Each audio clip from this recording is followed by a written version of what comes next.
नमस्कार दोस्तों, स्वागत है आप सभी का आपके अपने YouTube चैनल होमनिस्ट्री में।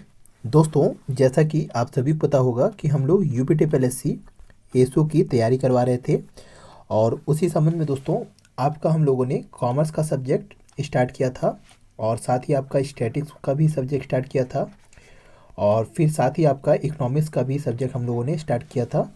तो दोस्तों यहाँ पे आपका स्टैटिक्स वाला पोर्शन कवर हो चुका था और कॉमर्स और इकोनॉमिक्स का कुछ पॉइंट्स या आपके टॉपिक्स बचे हुए हैं। तो आज हम लोग कॉमर्स के ही टॉपिक को स्टार्ट कर रहे हैं, जो आपका फॉरेन ट्रेड आपका एक टॉपिक है। अगर आप लोग सिलेबस देखेंगे तो सेकंड लास्ट टॉपिक आपका फॉरेन ट्रेड है। इसी के बारे में हम लोग यहाँ पे डिस्कस करने वाले हैं। तो चलिए दोस्तों शुरू करते हैं। फॉरेन ट्रेड, दोस्तों फॉरेन ट्रेड के बारे में अगर हम लोग डिस्कस करें तो ये फॉरेन ट्रेड शब्द को अगर हम लोग दो खंडों में विभाजित करें तो यहाँ पे देखिए दो शब्द है, एक शब्द है फॉरेन और एक शब्द है आपका ट्रेड, या कह सकते हैं एक शब्द आपका विदेशी है और एक शब्द आपका व्यापार है। तो यहाँ पे हम लोग अगर सबसे पहले चीज़ें ट्रेड को समझ ले या व्यापार को समझ ले तो आपका फॉरेन ट्रेड क्या है इसको आप बखूबी समझ जाएंगे। तो दोस्तों सबसे पहले आपका ट्रेड क्या होता है, सिंपल भाषा में अगर हम लोग कहें तो trade involves the transfer of goods और सर्विस फ्रॉम वन पर्सन और entity to another often in exchange of money. मतलब क्या है दोस्तों कि ट्रेड क्या है दोस्तों, दो व्यक्तियों या दो संस्थाओं के मध्य वस्तुओं के विनिमय किसके बदले में, किसी एक्सचेंज ऑफ मनी के बदले में। मतलब दोस्तों क्या है कि विनिमय में दो चीज़ों का अदला बदली होता है। विनिमय का मतलब ही होता है कि ट्रांजैक्शन या लेन देन होना। तो यहाँ पे दोस्तों विनिमय किस में होता है, एक तरफ से क्या होती है गुड्स या सर्विस होती है और दूसरे तरफ में उसमें एक्सचेंज ऑफ मनी होती है, या कह सकते हैं मुद्रा हो सकती है या कुछ भी आपका वस्तु भी हो सकती है। जैसे कि आपका जो पहले क्या होता था दोस्तों, बार्टर ट्रेड होता था या कह सकते थे हम लोग वस्तु विनिमय होता था, जिसमें वस्तु के बदले वस्तु होता था। बट आज क्या है, व्यापार का स्वरूप बदल गया है। आज जो वस्तु और सर्विस दी जाती है उसके बदले में हमको क्या मिलता है, मनी या मुद्रा आपको प्राप्त होती है। तो यहाँ पे सिंपल भाषा में अगर हम लोग ट्रेड को समझें तो ट्रेड दो व्यक्तियों के मध्य किया गया ऐसा विनिमय है जिसमें एक व्यक्ति या एक पक्षकार द्वारा वस्तुओं को प्रदान करके दूसरे पक्षकार से मनी या मुद्रा को प्राप्त किया जाता है। तो इस क्रिया को हम लोग क्या बोलते हैं, ट्रेड की संज्ञा देते हैं। तो नॉर्मली दोस्तों ट्रेड क्या है, आप लोग बखूबी कॉमर्स के छात्र हैं, बखूबी आप लोगों को ट्रेड क्या होता है समझ में आता है। आप लोग कॉमर्स में दो चीज़ों को पढ़े होंगे कि कॉमर्स बराबर क्या होता है, ट्रेड प्लस ट्रेड एक्टिविटी। मतलब क्या होता है दोस्तों कि ट्रेड के साथ में आजकल ट्रेड एक्टिविटी को भी शामिल किया जाता है। कॉमर्स के अंतर्गत या कह सकते हैं वाणिज्य के अंतर्गत हम लोग ट्रेड के साथ में ट्रेड एक्टिविटीज़ को भी हम लोग शामिल करते हैं। मतलब यहाँ पे क्या है, ट्रेड एक्टिविटी का मतलब दोस्तों कि जो वस्तु होता है उसको पहुंचाने के लिए ग्राहक तक, कस्टमर तक, कंज्यूमर तक पहुंचाने के लिए हमें लॉजिस्टिक या ट्रांसपोर्टेशन की ज़रूरत पड़ती है, या हम लोग को गुड्स को स्टोर करने के लिए क्या होता है, गोडाउन की आवश्यकता पड़ती है। तो ये ट्रेड के लिए जो सहायक क्रियाएं होती हैं उसको अभी हम लोग यहाँ पे कॉमर्स के अंतर्गत शामिल करते हैं। तो ये चीज़ आप लोग यहाँ पे समझे होंगे, कॉमर्स के जो T+T+A होता है इसको आप लोग यहाँ पे ध्यान दीजिएगा, रिवीजन कर लीजिएगा एक तरीके से। तो यहाँ पे अगर हम लोग ट्रेड को क्लासीफाइड अगर देखें तो दोस्तों यहाँ पे हम लोग तीन तरीकों से ट्रेड को क्लासीफाइड किए हुए हैं। यहाँ तो आप लोगों ने ट्रेड की डिफिनेशन समझ में आ गया होगा कि ट्रेड क्या है, आपका दो व्यक्तियों के मध्य में व्यापार या कह सकते हैं विनिमय है, जिसमें एक व्यक्ति वस्तुओं को प्रदान करता है और उसके बदले में उसे मनी मिलता है। अगर आप हम लोग इसके वर्गीकरण को देख लें या आपका क्लासिफिकेशन को देख लें तो यहाँ पे हम लोगों ने तीन वर्गों में यहाँ पे वर्गीकृत किया गया है। पहला आपका यहाँ पे हम लोग बेस्ड ऑन एक्सचेंज के वर्गीकृत किए हैं, फिर आपका बेस्ड ऑन जियोग्राफिकल वे में और बेस्ड ऑन कम्युनिटी वे में।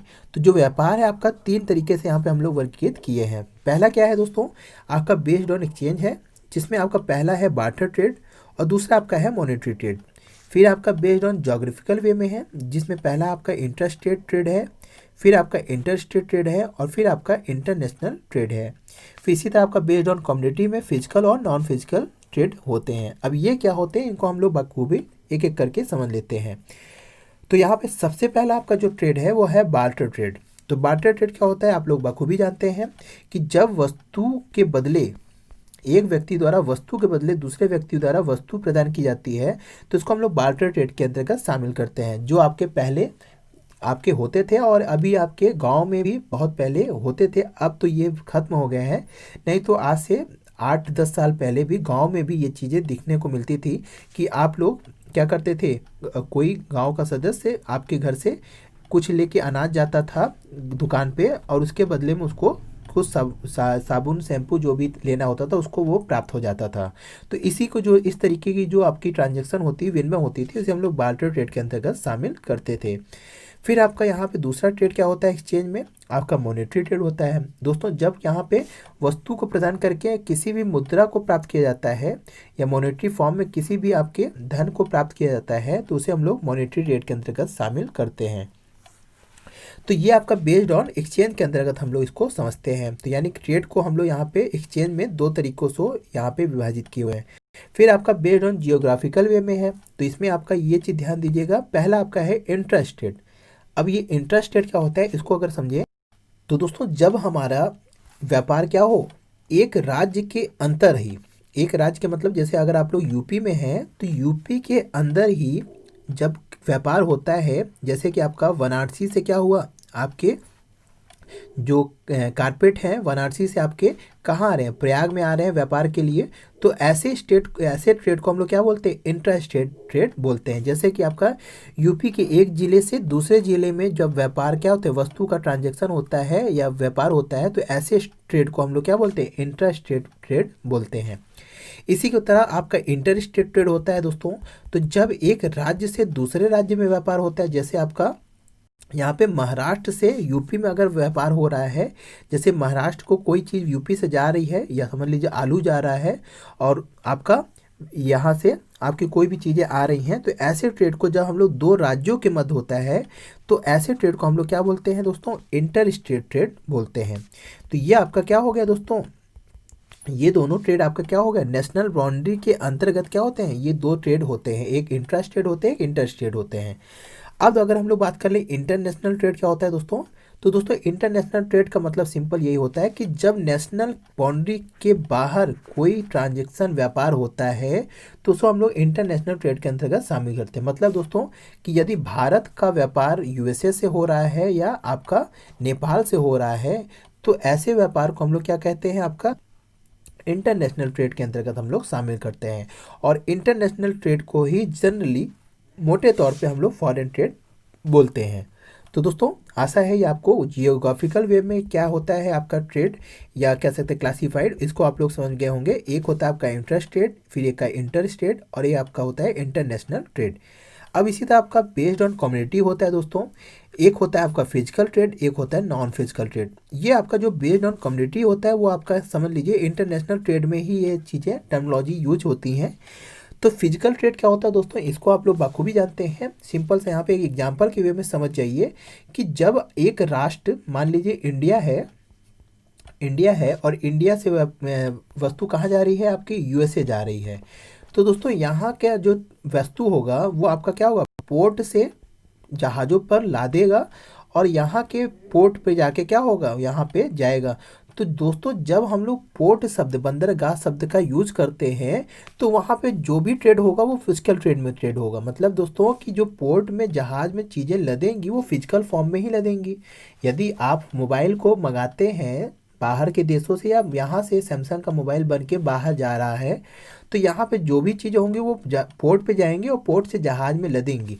तो वो सारी चीज़ें किस में होगा, फिजिकल ट्रेड में होगा या फिजिकल फॉर्म में होगा। तो ऐसे ट्रेड को हम लोग किस में बोलते हैं, फिजिकल ट्रेड के अंतर्गत बोलते हैं। अब दोस्तों एक होता है नॉन फिजिकल ट्रेड। अब ये नॉन फिजिकल ट्रेड क्या होता है दोस्तों, इसी के जस्ट अपोजिट, मतलब जब वहाँ पे किसी ऐसी भौतिक वस्तुओं का चीज़ ना हो जाए, इसको हम लोग छू या टच नहीं कर सकते हैं, ऐसा जब ट्रेड होता है उसे हम लोग नॉन फिजिकल ट्रेड के अंतर्गत शामिल होते हैं। जैसे कि दोस्तों यहाँ पे हम लोग डिफिनेशन में भी पढ़े हैं कि गुड्स एंड सर्विसेज। तो कह सकते हैं जो फिजिकल ट्रेड होता है वो गुड्स का होता है और नॉन फिजिकल ट्रेड आपके सर्विसेज के होते हैं। अब दोस्तों जैसे कि आपका इंडिया में कोई सॉफ्टवेयर डेवलप हुआ तो इसको हम लोग क्या करते हैं, यूएसए में भेज देते हैं। तो इसके लिए आपको फिजिकल फॉर्म नहीं चाहिए होता है, आपको केवल क्या होना चाहिए, आपको एक की जनरेट करना होता है सॉफ्टवेयर का, और उस की को ही आप लोग क्या करते हैं, सेंड कर देते हैं, भेज देते हैं। उस की को जब वो लॉगिन करता है तो उसको सारे सॉफ्टवेयर क्या होते हैं, डाउनलोड हो जाते हैं। तो ऐसे ट्रांजैक्शन को हम लोग नॉन फिजिकल ट्रेड के अंतर्गत शामिल करते हैं। या आप कह सकते हैं सिंपली भाषा में अगर समझिए तो दोस्तों, जैसे कि आजकल क्या हो रहा है इंडिया में, जैसे कि आपकी कंपनी क्या है, यूएसए में है, कैलिफोर्निया में उसका हेडक्वार्टर है और वहाँ पे उसकी ऑफिस है। बट वहाँ की ऑफिस का जो भी आपका यहाँ पे कॉल सेंटर है, जैसे आपका गूगल पे के बारे में अगर आप लोग जानते होंगे, तो गूगल पे का जो हेडक्वार्टर वो कहाँ है, वो आपका कैलिफोर्निया में है। बट वहाँ का जो सर्विस है, या कह सकते हैं जो कस्टमर केयर सर्विस है, वो इंडिया से क्या होता है, आपका कॉलिंग आपकी सर्विस दी जा रही है। बट आपका यहाँ पे व्यापार क्या है, आपका यूएसए से कंपनियां हैं, पर आपकी यहाँ पे सर्विस कहाँ कर रही, इंडिया के थ्रू ही दी जा रही है। तो ऐसा जब कोई कंपनी बाहर है और इंडिया से लेबर का कॉस्ट कम है, तो इंडिया से वहाँ पे हेडक्वार्टर ये आपका ऑफिस बना दिया गया और यहाँ से कॉल सेंटर में ऑफिस में वर्क करने वाले लेबर वहाँ के आपके यूएसए के कॉन को अटेंड कर रहे हैं और सर्विस दे रहे हैं। तो ऐसे सभी ट्रेड को हम लोग नॉन फिजिकल ट्रेड के अंतर्गत शामिल करते हैं। तो ये दोस्तों बहुत से तरीके से आपके नॉन फिजिकल ट्रेड में आते हैं। जनरली हम लोग इसमें सर्विसेज को ही शामिल करते हैं। तो आता है दोस्तों, यहाँ पे आपका जो भी ट्रेड के क्लासिफिकेशन है आप लोगों को समझ में आ गया होगा। यहाँ पे हम लोगों ने 3 तरीके से इसको क्लासीफाइड किया है। बेस्ड ऑन एक्सचेंज, जो आप लोग समझ गए होंगे, बार्टर ट्रेड, मॉनेटरी ट्रेड। फिर आपका बेस्ड ऑन जोग्राफिकल है, इसको हम लोग आगे और अच्छे से समझ रहे हैं। फिर आपका है based on community, physical trade और नॉन फिजिकल ट्रेड। तो ये आपका दोस्तों फॉरेन ट्रेड क्या होता है, इसके बारे में अब हम लोग समझेंगे। अभी तक हम लोग क्या कर रहे थे दोस्तों, ट्रेड के बारे में समझ रहे थे। ट्रेड क्या होता है इसके बारे में ही हम लोग अभी समझे। अब अगर दोस्तों यहाँ पे थोड़ा सा एक और चीज़ देख लें, बेस्ड ऑन जियोग्राफिकल को हम लोग थोड़ा सा एक और तरीके से समझ सकते हैं। दोस्तों जियोग्राफिकल का मतलब यहाँ होता है कि भौगोलिक स्थिति के आधार पर, हिंदी में अगर हम लोग समझे इसको भौगोलिक स्थिति के आधार पर समझते हैं। तो दोस्तों जो आपका जो ट्रेड होता है, अगर भौगोलिक स्थिति के हिसाब से देखें तो एक आपका इनसाइड नेशनल बाउंड्री आपका ट्रेड होता है और एक आता है आउटसाइड नेशनल बाउंड्री। तो यहाँ पे अभी हम लोग जो समझा है इंटर स्टेट और इंट्रा स्टेट, ये आपका क्या होगा, नेशनल बाउंड्री के अंतर्गत है। इसे हम लोग नेशनल बाउंड्री के अंतर्गत समझते हैं। तो यानी कि इनसाइड नेशनल बाउंड्री के अंतर्गत एक आपका इंट्रा स्टेट होता है और एक आपका इंटर स्टेट होता है। और इसी के जस्ट अपोजिट आपका आउटसाइड नेशनल बाउंड्री का मतलब क्या हो दोस्तों, कि जब भारत की सीमा के बाहर जो व्यापार हो रहा है तो उसे हम लोग क्या बोलते हैं, आउटसाइड नेशनल बाउंड्री ट्रेड। अब बात यहाँ पे दोस्तों, ये तो चीज़ आप लोग अभी पिछले भी समझे हैं। यहाँ पे ये मेन चीज़ जो आपको यहाँ पे समझाना है वो ये चीज़ है कि जब हम लोग इनसाइड नेशनल बाउंड्री ट्रेड करते हैं या भारत के भौगोलिक सीमा के अंतर्गत जब ट्रेड होता है, तो उसमें जो आपका एक्सचेंज ऑफ मनी होगी वो क्या होगी दोस्तों, वो आपकी क्या होगी, इंडियन रुपीज़ होगी, या कह सकते हैं भारतीय रुपए में आपका व्यापार होता है। जैसे कि अगर आप महाराष्ट्र से कोई चीज़ मंगा रहे हैं, दाल मंगा रहे हैं, तो आप पैसा किस में पे करते हैं, इंडियन रुपीज़ में ही पे करते हैं। या आप कोई चीज़ महाराष्ट्र को भेज रहे हैं या एमपी को भेज रहे हैं, तो उसको बदले में आपको मुद्रा किस में मिलता है, इंडियन रुपीज़ में मिलता है। तो यहाँ पे मेन चीज़ जो समझने वाली चीज़ है वो यही है कि जब इनसाइड नेशनल बाउंड्री ट्रेड होता है तो उसमें फॉरेन एक्सचेंज जैसी शब्द की चीज़ की ज़रूरत नहीं होती है। वहाँ पे एक्सचेंज की, फॉरेन एक्सचेंज चीज़ें शब्द की ज़रूरत नहीं होती है, फॉरेन एक्सचेंज की ज़रूरत हमें नहीं पड़ती है। बट आपका जब आउटसाइड नेशनल बाउंड्री की बात होती है तो वहाँ पे हमें फॉरेन एक्सचेंज की ज़रूरत पड़ती है। तो ये चीज़ आपको ध्यान देना है, जब हम लोग गुड्स और सर्विस एक देश के बाहर बेचते हैं या मंगाते हैं तो हमें उसे फॉरेन एक्सचेंज की आवश्यकता पड़ती है। तो यहाँ पे फॉरेन ट्रेड में सबसे महत्वपूर्ण चीज़ क्या आ गई दोस्तों, फॉरेन एक्सचेंज आ गया। तो आपको फॉरेन एक्सचेंज के बारे में भी समझना होगा, यहाँ से भी आपके क्वेश्चन पूछे जा सकते हैं। तो फॉरेन एक्सचेंज के बारे में हम लोग आगे समझेंगे दोस्तों नेक्स्ट वीडियो में। यहाँ पे हम लोग केवल फॉरेन ट्रेड के बारे में समझने की कोशिश करेंगे। अब दोस्तों अगर हम लोग बात कर लें फॉरेन ट्रेड की, यहाँ तक तो हम लोग ट्रेड के बारे में समझ लिए दोस्तों। और ट्रेड में जो आपका फॉरेन ट्रेड में जो मेन चीज़ आता है, या कह सकते हैं मेन चीज़ आपका फॉरेन ट्रेड में जो 2 चीज़ें होंगी, वो पहला होगा कि आउटसाइड नेशनल बाउंड्री होती है और दूसरा उसमें सबसे महत्वपूर्ण तथ्य क्या होता है, फॉरेन एक्सचेंज होता है। तो अब अगर आपको ये चीज़ समझना है फॉरेन ट्रेड के बारे में, तो अगर आपके दिमाग में 2 चीज़ें हैं कि किसी देश की भौगोलिक सीमा के बाहर विदेशी विनिमय के आधार पर जो आपका व्यापार होता है उसे हम लोग फॉरेन ट्रेड बोलते हैं। ये आप स्वतः परिभाषा को बना सकते हैं। इतनी चीज़ें अगर आप लोग समझ में आ गया होगा, हम यहाँ पे बेसिक चीज़ें आपको यहाँ पे समझा दिए हैं, तो आप स्वतः आप फॉरेन ट्रेड की परिभाषा समझ गए होंगे। तो अब अगर हम लोग यहाँ पे थोड़ा सा फॉरेन ट्रेड के बारे में समझ लें, तो foreign trade is the exchange of goods across national boundaries, और साथ में यहाँ पे एक शब्द और जोड़ लीजिएगा, इन विच आपके ट्रांजेक्शन किसके होंगे, एक्सचेंज ऑफ फॉरेन एक्सचेंज। तो ये चीज़ आपको यहाँ पे फॉरेन ट्रेड क्या होती है, इसकी एक आपको एक लाइन में परिभाषा समझ में आ गई होगी। यही चीज़ आपका प्रोफेसर जी एल हेंसन ने एक अच्छी परिभाषा दी है, जो उन्होंने कहा है कि an exchange of various specialised commodity and service rendered among the corresponding countries is known as a foreign trade. मतलब क्या है दोस्तों, कि जब एक देश कि जो आपका एक देश है वो वस्तुओं या सर्विसों का आपका क्या करता है, दूसरे देश में क्या करता है, आपका कंट्री के एक बाउंड्री से दूसरे बाउंड्री में क्या करता है, भेजता है, तो ऐसी क्रियाओं को या ऐसी एक्टिविटीज़ को हम लोग क्या करते हैं, फॉरेन ट्रेड के अंतर्गत समझते हैं। तो ये आपका फॉरेन ट्रेड क्या होता है आपको बखूबी समझ में आ गया होगा। तो यहाँ पे देखिए हम लोग यहाँ पे ये चीज़ हम फिगर आउट भी किए हैं, इस चीज़ को आप लोग ध्यान दीजिएगा, तो आपका फॉरेन ट्रेड आपकी परिभाषा क्लियर रहेगी। पहली चीज़ क्या होती है, आउटसाइड नेशनल बाउंड्री होती है। आउटसाइड नेशनल बाउंड्री मतलब क्या है कि दोस्तों, कि दूसरे देश से व्यापार या वस्तु आ भी सकती है और दूसरे देश को व्यापार या वस्तु क्या होती जा भी सकती है। तो यहाँ पे गुड एंड सर्विस जाती है या आती है, उसके लिए आपके साथ में फॉरेन एक्सचेंज की भी आवश्यकता पड़ेगी। तो ये आपका व्हाट इज फॉरेन ट्रेड क्या है, ये आपको समझ में आ गया होगा। अब अगर हम लोग बात कर लें दोस्तों, आपका टाइप्स ऑफ फॉरेन ट्रेड क्या है, तो दोस्तों अभी हम लोगों ने जो समझा था, यहाँ पे अगर हम लोग देखें तो ये ट्रेड को हम लोग क्लासीफाइड किए थे, ट्रेड को हम लोग क्लासीफाइड किए थे। अब अगर हम लोग यहाँ पे देखें तो अब हम लोग यहाँ पे समझेंगे क्या, टाइप्स ऑफ फॉरेन ट्रेड, यानी कि आपका जो फॉरेन ट्रेड होता है वो तीन तरीके से यहाँ पे हम लोग वर्गीकृत किए हैं। पहला आपका एक होता है इम्पोर्ट ट्रेड, एक होता है एक्सपोर्ट ट्रेड, और एक होता है आपका री एक्सपोर्ट ट्रेड। तो बखूबी आप लोग ये चीज़ जानते भी होंगे, यहाँ पे हम लोग सिंपली आपको समझा देते हैं। दोस्तों इंपोर्ट को हिंदी में हम लोग आयात भी बोलते हैं। आयात क्या होता है या इंपोर्ट क्या होता है, सिंपल अगर हम लोग समझिए, तो जब किसी विश्व के किसी भी देश से, विश्व के किसी भी देश से भारत में वस्तु क्या की जाती है, खरीदी जाती है, भारत में वस्तु खरीदी जाती है, तो क्या होता है दोस्तों, दूसरे देश से वस्तु क्या होती है, भारत में आती है। तो ऐसी जो व्यापार होता है, ऐसा जो ट्रेड होता है, उसको हम लोग इम्पोर्ट ट्रेड बोलते हैं। सिंपल सा यहाँ पे समझ लीजिए, इस फिगर से भी समझ लीजिए कि विश्व के किसी भी देश से जब भारत कोई वस्तु खरीदता है और वस्तु क्या होती है, भारत में क्या होती है, आती है, तो ऐसे ट्रेड को हम लोग क्या बोलते हैं, इम्पोर्ट ट्रेड बोलते हैं। तो आशा है ये चीज़ आपको समझ में आया भी गई होगी और आती भी होगी पहले से। इसी के जस्ट अपोजिट एक्सपोर्ट होता है, इसे हम लोग हिंदी में निर्यात बोलते हैं दोस्तों। ये क्या है, इसको भी समझ लीजिए, जब भारत द्वारा किसी भी वस्तु या सर्विस को विश्व के किसी भी देश में क्या किया जाता है, बेचा जाता है, तो वस्तु क्या होती है, भारत से क्या होती है, विदेशों में जाती है या विश्व के किसी भी देश में जाती है, तो ऐसे ट्रेड को हम लोग निर्यात या एक्सपोर्ट ट्रेड बोलते हैं। तो ये आपका दूसरा टर्मोलॉजी हो गया। अब एक साथ में एक टर्म यूज होता है री एक्सपोर्ट। दोस्तों री एक्सपोर्ट टर्म क्यों यूज होता है, या कह सकते हैं री एक्सपोर्ट की ज़रूरत क्यों पड़ी, वो आप भारत के मानचित्र को अगर देखिए, अगर मैप में, तो भारत के यहाँ यहाँ देखिए, यहाँ यहाँ आप देखिए, इधर आपका अरेबियन सी हो गया, फिर इधर आपका हिंद महासागर, और फिर आपका इधर बंगाल की खाड़ी हो गई। तो यहाँ पे देखिए भारत का जो ये पूरा तटीय इलाका है वो क्या है, बंदरगाहों से क्या है, आपके कुल कम से कम यहाँ पे आपके अलग अलग राज्यों में अलग अलग बंदरगाह हैं। मुख्य रूप से बंदरगाह आपका विशाखापट्टनम हो गया, चेन्नई हो गया, महाराष्ट्र हो गया। तो ये क्या है कि आपके बड़े बड़े पोर्ट्स हैं, जो क्या होता है दोस्तों, यहाँ पे आराम से जहाज़ें आती हैं, यहाँ पे लगती हैं, और वस्तु क्या होती है, यहाँ पे लोड होते हैं, और सीधे ये क्या चली जाती है, यूएसए चली जाती हैं, चाइना चली जाती हैं। तो जहाँ भी आपको जाना होता है वो पोर्ट्स के कारण क्या होता है, ट्रांजेक्शन हो जाते हैं आसानी से।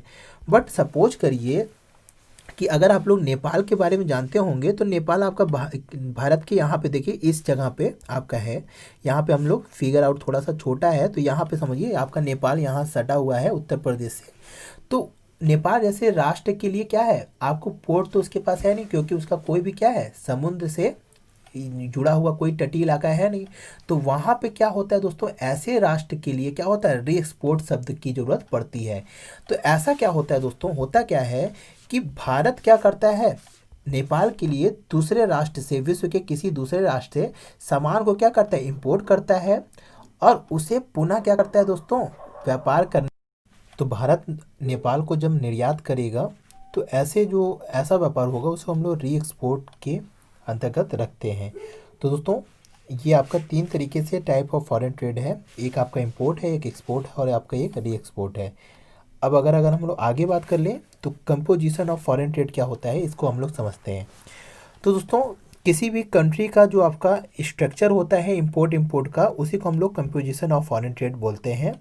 मतलब क्या है दोस्तों कि यदि आपका भारत है, उसका इंपोर्ट कैसा है, किन चीज़ों का वो इंपोर्ट कर रहा है और किन चीज़ों का वो एक्सपोर्ट कर रहा है, तो ऐसा जो स्ट्रक्चर हम लोग समझते हैं किसी देश का, उसी को हम लोग किसी देश का कंपोजिशन ऑफ फॉरेन ट्रेड बोलते हैं।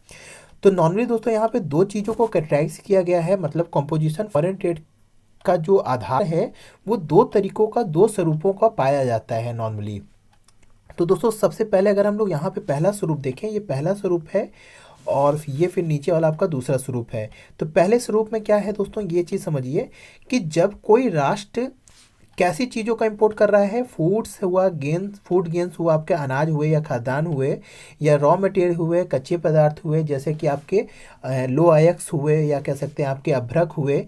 तो ये ऐसे चीज़ हैं, ये आपके अनाज हो गए, गेहूँ चावल दाल, ये गन्ना जैसे आलू है हुए, मसाले हुए। तो ऐसे चीज़ को क्या कर रहा है वो इंपोर्ट कर रहा है, मतलब आयात कर रहा है। आयात का मतलब आप लोग समझ ही गए होंगे कि वो दूसरे देश से क्या कर रहा है, अपने देश में मंगा रहा है। और मैन्युफैक्चर करके वो एक्सपोर्ट क्या कर रहा है दोस्तों, मैन्युफैक्चर आइटम हुए या मशीनरी हुए या प्लांट हुए। मतलब क्या है दोस्तों कि वो बेच क्या रहा है, आपकी मशीनरी प्लांट और मैन्युफैक्चर आइटम बेच रहा है या भेज रहा है, एक्सपोर्ट कर रहा है।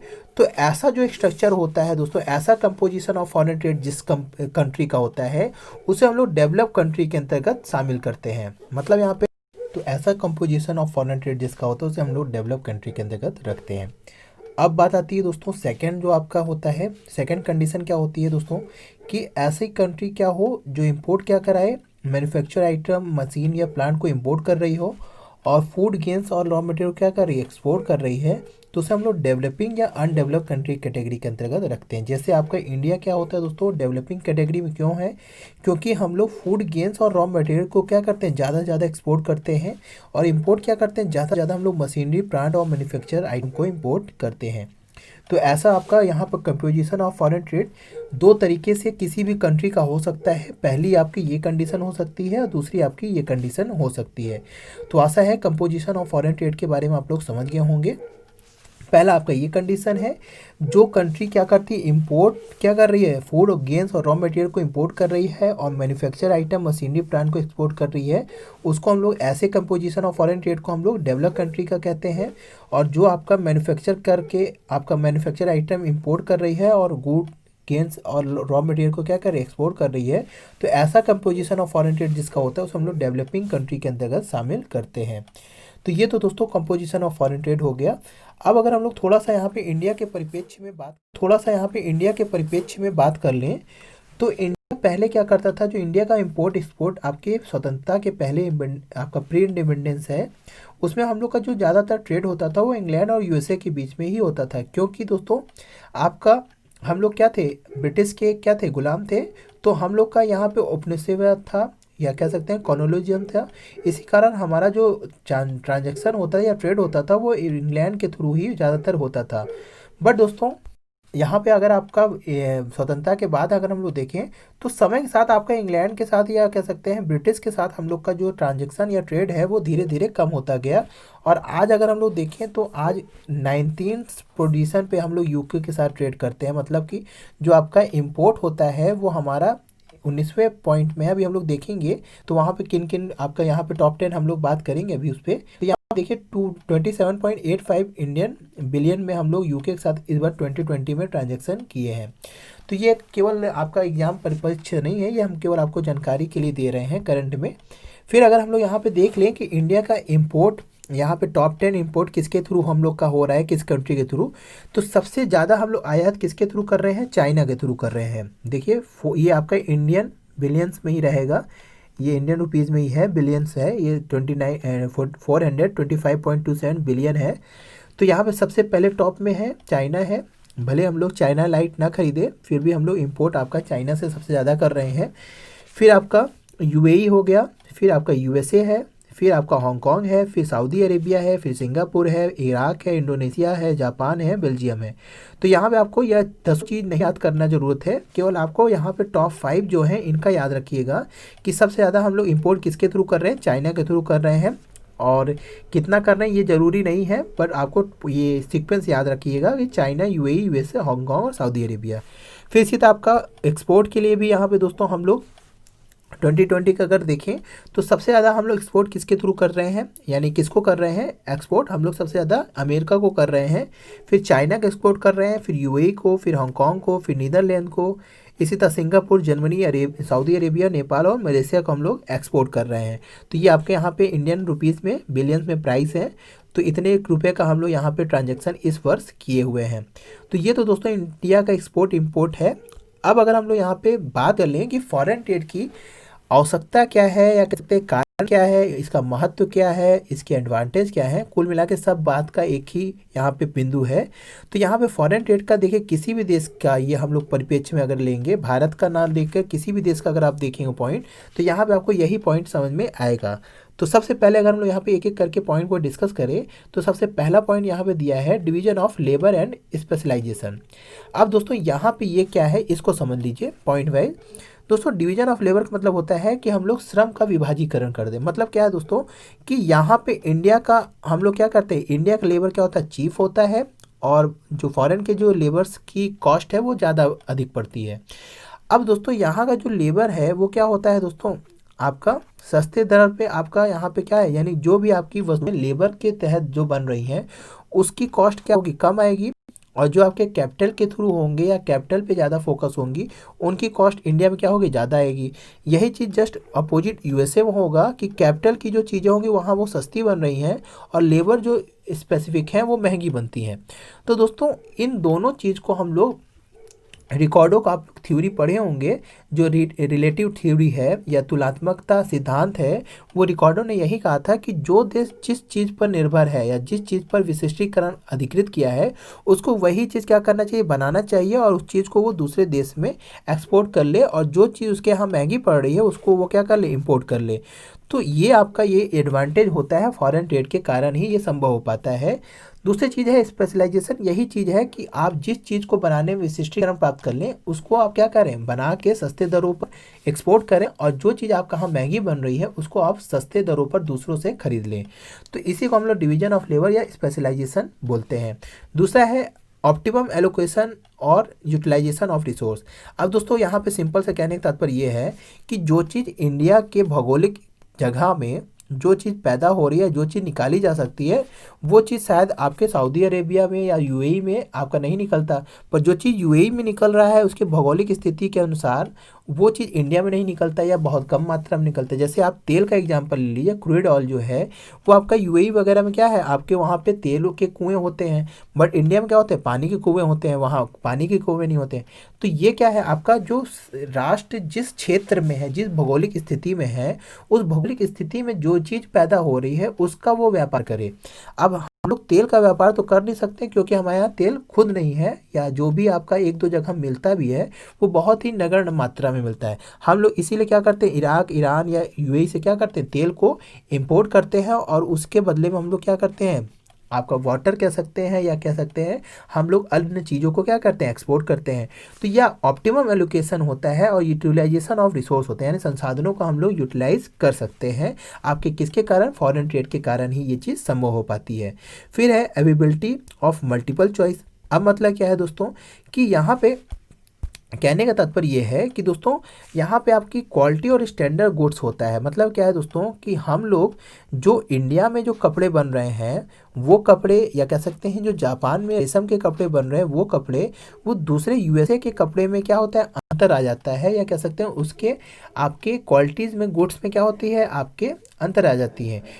तो इस तरीके से दोस्तों क्या हो जाता है, यहाँ पे आपका यूएसए वाला भी जो कपड़ा बना रहा है वो भी यूएसए का कपड़ा ही है एक, फिर इंडिया वाला जो कपड़ा बना रहा है वो भी एक कपड़ा है, और जापान वाले जो कपड़े बना रहे हैं वो भी एक कपड़े हैं।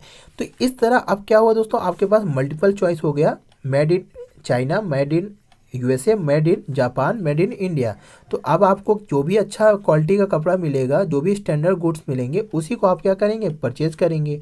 तो यहाँ पे ये चीज़ आप क्या हो जाता है, एबिलिटी ऑफ मल्टीपल चॉइस आपको मिलने लगती है, या एक कंज्यूमर को अलग अलग चॉइस यहाँ पे प्राप्त हो जाती है। किसके कारण, फॉरेन ट्रेड के कारण ही ये संभव हो पाता है। फिर रहता है जनरेट द एम्प्लॉयमेंट अपॉर्चुनिटीज़। यहाँ पे देखिए आप लोग, सिंपल सा बात यही है कि अगर आप तो अगर यदि आप देखिए, अगर एक कंट्री में कोई मैन्युफैक्चर हो रही है कोई वस्तु, केवल उस देश की ज़रूरतों के हिसाब से, तो वहाँ पे आपको क्या होगा, कम वर्क फोर्स लगेंगी। या कह सकते हैं कि अगर आपको 100 यूनिट पैदा करना है तो आपको 10 लेबर की आवश्यकता पड़ रही है।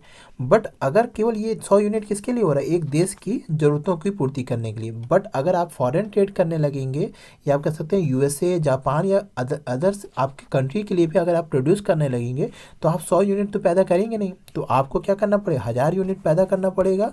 और वहाँ पे आपको 10 लेबर से 1000 यूनिट पैदा होंगे नहीं, तो यहाँ आपको 100 लेबर की आवश्यकता पड़ेगी। तो ये कहने का तात्पर्य सीधा मतलब यही आपको समझाना है कि जितनी ज़्यादा आपको प्रोडक्शन जब बढ़ाएंगे, तो आपके पास क्या होगा, एम्प्लॉयमेंट अपॉर्चुनिटी भी क्या होगी, ज़्यादा जनरेट आपको करनी पड़ेगी। तो ये चीज़ आपका जनरेट एम्प्लॉयमेंट अपॉर्चुनिटी आपके फॉरेन ट्रेड के कारण यहाँ पे संभव हो पाया है। फिर आपका है फैसिलिटेट इकोनॉमिक डेवलपमेंट। अब क्या है दोस्तों कि आपका इकोनॉमिक डेवलपमेंट आज किससे कह सकते हैं, अगर आपका ये दर्पण क्या है, तो फॉरेन ट्रेड के आधार पर ही हम लोग यहाँ पे दर्पण देखते हैं इकोनॉमिक डेवलपमेंट का। जैसे कि आप लोग सुनते होंगे कि प्रधानमंत्री कहते हैं कि हम लोग को 5 ट्रिलियन इकोनॉमी बनानी है। तो मतलब यहाँ पे क्या है कि हम लोग अपना जो संग्रह है, या कह सकते हैं हमारी जो इकोनॉमी है, वो हम लोग जीडीपी 5 ट्रिलियन की बना देंगे। तो इसका मतलब क्या है कि हम लोग इतनी मिलियंस का क्या करेंगे, प्रोडक्शंस करेंगे, जिससे हमारा क्या होगा दोस्तों, ग्रोथ या इकोनॉमिक डेवलपमेंट हो पाएगा। तो सिंपल सा मतलब ये होता है कि हम लोग जितना ज़्यादा आपका क्या करेंगे, प्रोड्यूस करेंगे, तो हम लोग को उतनी ज़्यादा क्या होगी दोस्तों, एक्सपोर्ट करना होगा। और एक्सपोर्ट से ही हमें क्या मिलेगा, फॉरेन एक्सचेंज मिलेगा। और किसी भी देश के लिए, डेवलपिंग कंट्री के लिए फॉरेन एक्सचेंज बहुत ही इंपॉर्टेंट होती है। तो यहाँ पे फैसिलिटेट आपका इकोनॉमिक डेवलपमेंट के लिए भी फॉरेन ट्रेड बहुत ही इंपॉर्टेंट होता है। फिर आपका असिस्टेंट ड्यूरिंग नेचुरल क्लाइमेट। अब दोस्तों होता क्या है कि जैसे अभी देखिए आपके जापान में क्या हुआ, अर्थक्वेक आया, तो वहाँ पे क्या हुआ दोस्तों, वहाँ पे कुछ समय के लिए चीज़ें बाधाएं उत्पन्न हो गई। तो उसके लिए आपको जो पूर्ति होगी वो क्या करेगा, दूसरा देश आपको क्या करेगा, पूर्ति करेगा। जैसे नेपाल में अभी क्या हुआ दोस्तों, अर्थक्वेक आया था, तो वहाँ पे क्या हुआ था, सभी चीज़ें अस्त व्यस्त हो गई, तहस नहस हो गई थी। तो इसके लिए दूसर जो आपके अन्य देश थे, या देश के जैसे भारत हुआ, अमेरिका हुआ, सभी देशों ने क्या किया, यहाँ पे चीज़ों को भेजा। किसके थ्रू, आपके फॉरेन ट्रेड के कारण ही ये चीज़ संभव हो पाया। तो इसीलिए कहा जाता है कि अगर किसी समय आपका नेचुरल क्लाइमेट ऐसा कुछ हो जाता है, तो उन चीज़ को आपको संवरने के लिए भी आपको फॉरेन ट्रेड की आवश्यकता पड़ती है।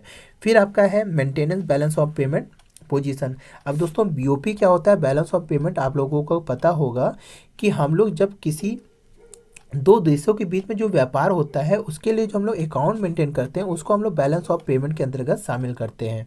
इसमें आपका 2 अकाउंट बनता है, करंट अकाउंट बनता है, कैपिटल अकाउंट बनता है। तो जो भी हम लोग का जो फॉरेन ट्रेड होता है, उसको हम लोग करंट अकाउंट के अंतर्गत शामिल करते हैं। तो दोस्तों हम लोग जो भी ट्रांजेक्शन व्यापार करते हैं, उसको हम लोग current account, balance of payment के करंट अकाउंट में शामिल करते हैं।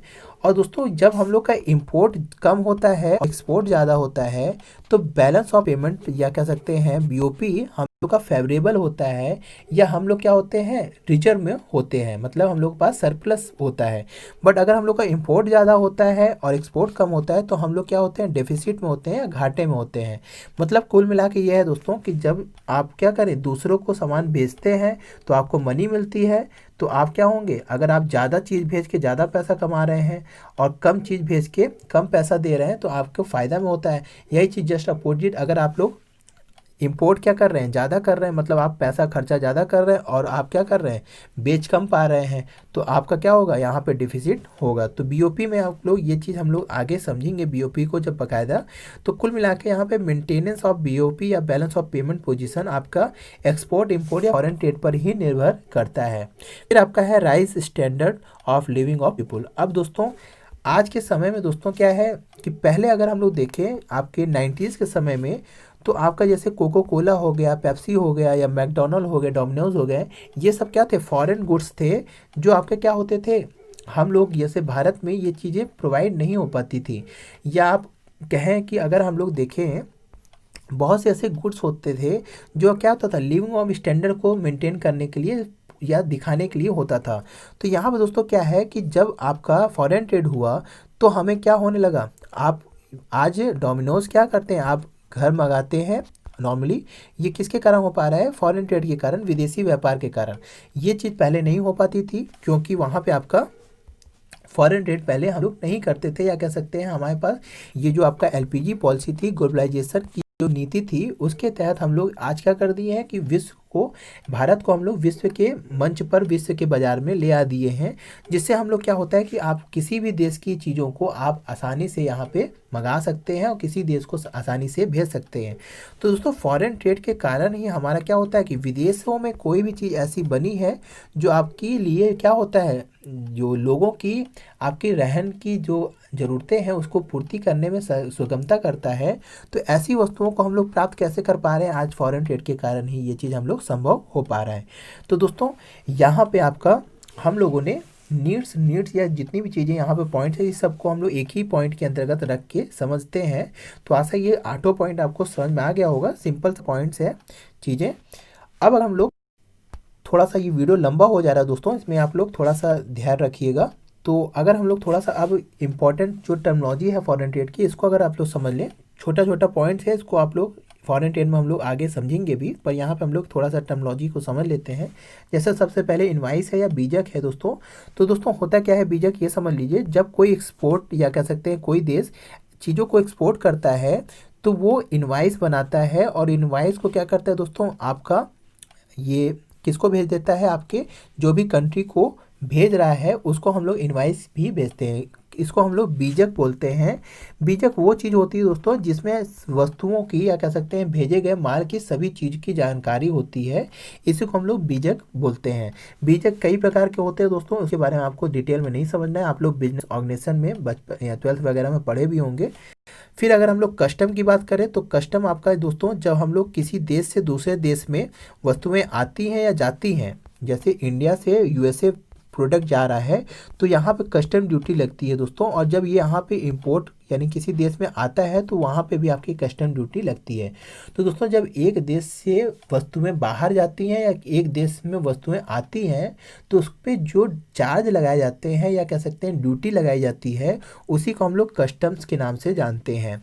फिर आपका डंपिंग क्या होता है, डंपिंग मतलब दोस्तों ये होता है कि जब हम लोग किसी देश में जो वस्तु निर्मित हुई है, जैसे आपका इंडिया में कोई चीज़ निर्मित हुई और उसकी कॉस्ट 10 रुपये है, और हम लोग जब किसी दूसरे देश में वस्तुओं को बेचते हैं उसी वस्तुओं को, और वो मार्केट यानी कि आपके घरेलू मार्केट के प्राइस से कम दाम पर हम लोग बेचते हैं, जैसे वहाँ पे अगर हम लोग 8 रुपये में बेचते हैं, तो इस क्रिया को हम लोग बोलते हैं डंपिंग करना। मतलब क्या होता है दोस्तों, जैसे चाइना क्या करता है दोस्तों, अपने यहाँ जैसे कि वो जो भी चीज़ें प्रोडक्ट बनाता है उसकी प्राइस ज़्यादा रखता है घरेलू मार्केट में, पर वही चीज़ जब वो फॉरेन में या दूसरे देश में बेचता है तो उसकी कीमत अपने घरेलू मार्केट से कम दामों पर बेचता है। तो ऐसी क्रिया को हम लोग डंपिंग बोलते हैं, हिंदी में से राशि पतन बोलते हैं। यानी कि राशि का पतन कर देना, अपने घरेलू मार्केट से कम दामों पर दूसरे देशों के बाज़ारों में बेचना, इसी को हम लोग डंपिंग की क्रिया बोलते हैं। फिर आपका एक्सपोर्ट प्रोसेसिंग जोन्स क्या होते हैं, ईपीजेड्स। होता है क्या दोस्तों कि हम लोग एक्सपोर्ट को बढ़ावा देने के लिए एक एरिया को बना देते हैं जहाँ पर हम लोग उसी चीज़ को निर्मित करने के लिए वो जोन्स बना देते हैं, या कह सकते हैं एक स्पेसिफिक एरिया बना देते हैं जहाँ पे आपका वो एक्सपोर्ट करने वाली वस्तुओं को निर्मित किया जाता है। तो इसको हम लोग एक्सपोर्ट प्रोसेसिंग जोन्स के नाम से जानते हैं। इसकी कुछ यहाँ पे रियायतें दी जाती हैं सरकार द्वारा। तो यहाँ पे बहुत सी सुविधाएं होती हैं जो सरकार द्वारा एक्सपोर्ट को बढ़ावा देने के लिए यहाँ पे बनाया जाता है। अभी जब हम लोग आपका एक्सपोर्ट प्रमोशन की बात करेंगे तो वहाँ पे हम ईपीजेड को भी एक नीति के अंतर्गत शामिल किया जाता है। फिर आपका फ्री ऑन बोर्ड होता है, जिसे हम लोग हिंदी में शॉर्ट फॉर्म में एफओबी बोलते हैं। इसका मतलब क्या होता है दोस्तों कि जब एक्सपोर्टर सभी चीज़ों को भेजता है किसी दूसरे देश को, तो जो देश इंपोर्ट करता है या जो देश मंगा रहा होता है वो सारी क्रिया को, जैसे कि आपका क्या हो गया, आपके यहाँ पे कैरिज हो गया, पोर्ट्स फीस हो गई, और जहाज की जितनी भी आपकी फ़ीस हो गई या इंश्योरेंस हो गए, ये सारी चीज़ें क्या होता है दोस्तों जब आपका इंपोर्टर स्वयं उठाता है, तो इसे हम लोग फ्री ऑन बोर्ड बोलते हैं। इसे हम लोग शॉर्ट फॉर्म में FOB भी बोलते हैं। फिर आपका सर्टिफिकेट ओरिजिन हो गया दोस्तों। होता क्या है दोस्तों, कभी कभी इम्पोर्टर जो होता है वो इम्पोर्टर देश होता है, या कह सकते हैं जो कंट्री होती है वो जिस देश में वस्तु बनी हुई है उसका वहाँ पे सर्टिफिकेट ऑफ ओरिजिन को भी साथ में मांगता है। मतलब जैसे देखिए इंडिया में क्या होता है, कोई भी चीज़ जब आती है तो हम लोग अगर चाइना से आती है तो देखिए उसके लिए सर्टिफिकेट ऑफ ओरिजिन हम लोग मांगते हैं कि ये देश वास्तव में ये प्रोडक्ट कहाँ बनी है।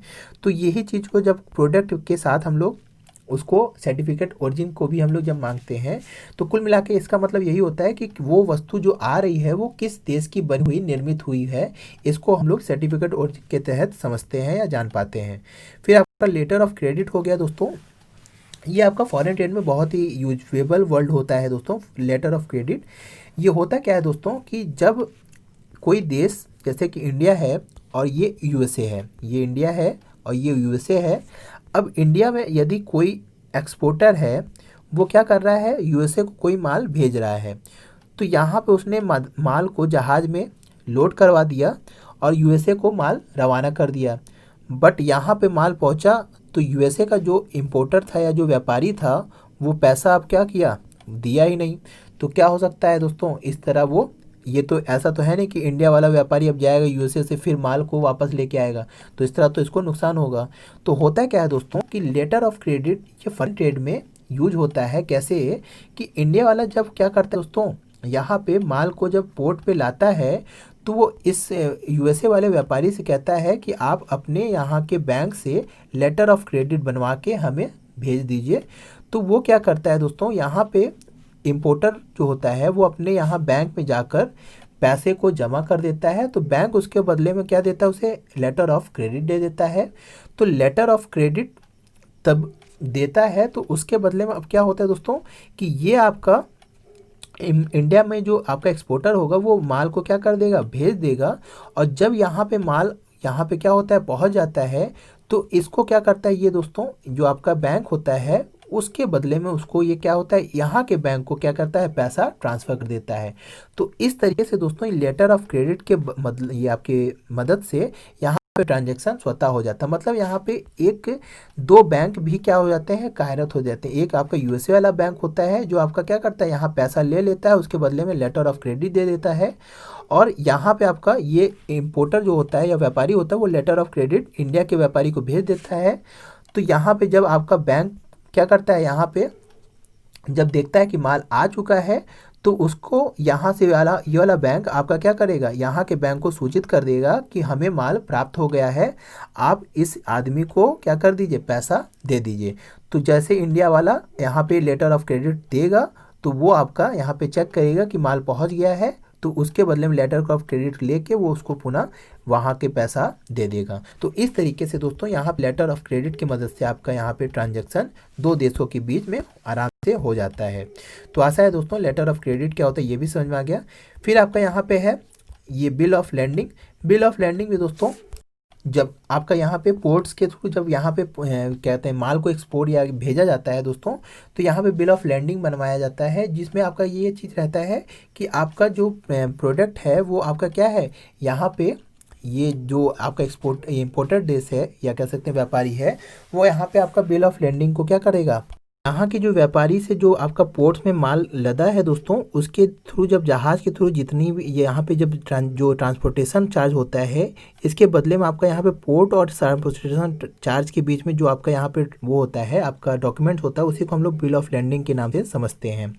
फिर आपका यहाँ पे कॉस्ट एंड फ्रेट हो गया दोस्तों। यहाँ पे क्या होता है दोस्तों कि जब इम्पोर्टर क्या वहन करने के लिए करता है, आपका कॉस्ट एंड फ्रेट को वहन करने के लिए ये चीज़ मानता है, तो उसे हम लोग कॉस्ट एंड फ्रेट के या CF डॉक्यूमेंट बोलते हैं। इसी तरह आपका कॉस्ट इंश्योरेंस एंड फ्रेट होता है दोस्तों कि जहाज़ से जाने वाली चीज़ का जब इंश्योरेंस भी इम्पोर्टर वहन करता है तो इसको हम लोग CIF बोलते हैं। दोस्तों ये अलग अलग तरीके का डॉक्यूमेंट होता है। ये साथ में आपका जब पोर्ट से माल को लदा जाता है तो यहाँ पे अलग अलग डॉक्यूमेंट को वेरीफाइड किया जाता है। हम लोग इस चीज़ को प्रोसीजर ऑफ इम्पोर्ट एक्सपोर्ट में समझेंगे तो वहाँ पे आपको ये कॉस्ट एंड फ्रेट और कॉस्ट इंश्योरेंस फ्रेट क्या होता है इसको भी आपको समझ में आ जाएगा। तो ये कुछ टर्मिनोलॉजी है दोस्तों, यहाँ पर हम लोग साथ में रख दिए हैं। तो वीडियो दोस्तों आज बहुत लंबा हो गया है, तो आशा है दोस्तों यहाँ पे एक इंट्रोडक्शन लेक्चर था फॉरेन ट्रेड के बारे में, आपको बखूबी चीज़ें सारी चीज़ें समझ में आ गई होंगी। अब हम लोग आगे इसी चीज़ को थोड़ा सा ब्रॉड वे में समझेंगे आगे। तो आगे आपका जो सिलेबस में चीज़ें हैं, प्रोसीजर है आपका इंपोर्ट एक्सपोर्ट का, और फाइनेंसिंग कैसे होती है इंपोर्ट एक्सपोर्ट की, तो वहाँ पे ये जो टर्मिनोलॉजी है वहाँ पे बाकायदे हम इन चीज़ों को समझेंगे। फिर आपका एक्सपोर्ट प्रमोशन टेक्निक्स क्या है और आपका इंपोर्ट सब्स्टिट्यूशंस क्या होती है, इसको हम लोग यहाँ पे आगे समझेंगे नेक्स्ट में। और साथ ही आपका एग्जिम बैंक के बारे में भी हम लोग बाकायदा यहाँ पे समझेंगे। तो दोस्तों आज के लिए इतना ही दोस्तों, आशा है ये वीडियो आपको पसंद आई होगी दोस्तों। तो दोस्तों अगर वीडियो अच्छी लगी तो लाइक करिए और चैनल को सब्सक्राइब करिए दोस्तों अगर नए हैं। और दोस्तों ज़्यादा से ज़्यादा वीडियो को शेयर करिए। हम लोग इसी तरह